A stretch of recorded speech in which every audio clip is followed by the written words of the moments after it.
Hi hello welcome back to my channel that is అత్త అల్లుడి వంటలు. ఇవాళ మనం చేయబోయే రెసిపీ అయితే మునక్కాయ మామిడికాయ చేపల ఇగురండి.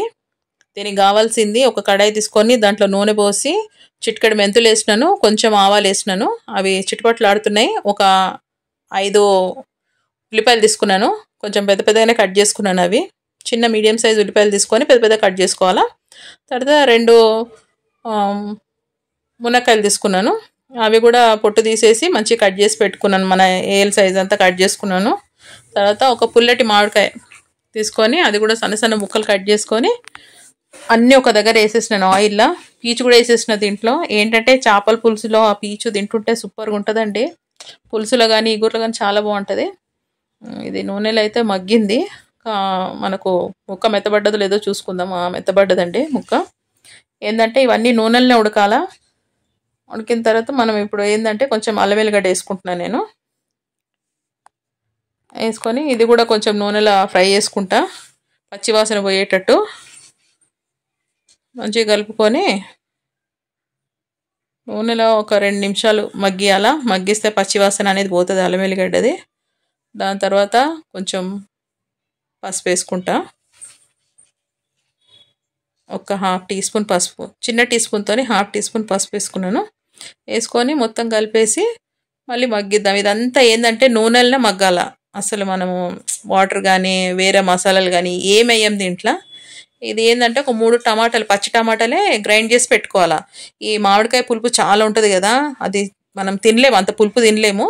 సో ఈ టమాటాలు వేస్తే ఏంటంటే ఇది కొంచెం పుల్లగా తీయగా ఉంటుంది టమాటా, కాబట్టి బ్యాలెన్స్ చేసేస్తుంది ఆ పులుపుని, ఇది బ్యాలెన్స్ చేసేస్తుంది. అందుకని పచ్చి టమాటాలు వేసుకున్నాను. వేసుకొని ఇది కూడా మనకు నూనెల్లో మగ్గాల. మగ్గిన తర్వాత కొంచెం కారము, సరిపడా ఉప్పు వేసుకోవాలా. వేసుకొని ఈ ఏదైతే ఇప్పుడు టమాటా అవన్నీ వేసినామో, ఈ మునక్కాయలు, టమాటా, ఉల్లిపాయలు ఇవన్నీ నూనెల్లో ఉడకాల. కొంచెం నీళ్ళు వేసుకుంటే ఏంటంటే ఇదంతా బాగా ఉడికిపోతుంది. దీంట్లో మనము పెద్ద హడావుడిగా మసాలాలు అవి ఇవి ఏమేయట్లేదు, చాలా సింపుల్గా చేస్తున్నా కర్రీ.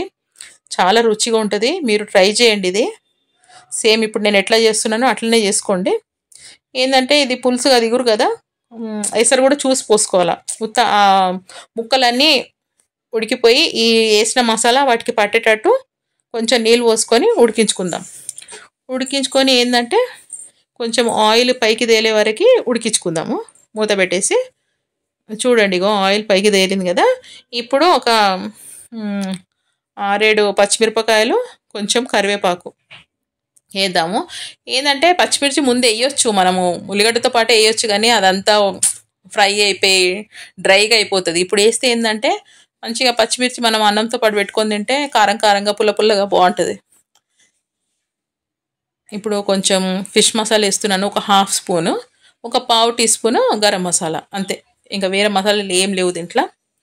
వేసేసి కొంచెం మగ్గిద్దాము. ఈ మసాలా ఉడికి సైడ్కి నూనె తేలిన తర్వాత ఈ చేప ముక్కలు ఏవైతే ఉన్నాయో అవి వేసేసుకుందాం. చూడండి సైడ్కి ఆయిల్ వచ్చేసింది కదా. చేప ముక్కలు వేస్తున్నాను నేను. వేసిన తర్వాత ఒక్క 5 నిమిషాలేనండి, చేప ముక్కలు ఉడికిపోతాయి దాంట్లో మసాలాలు.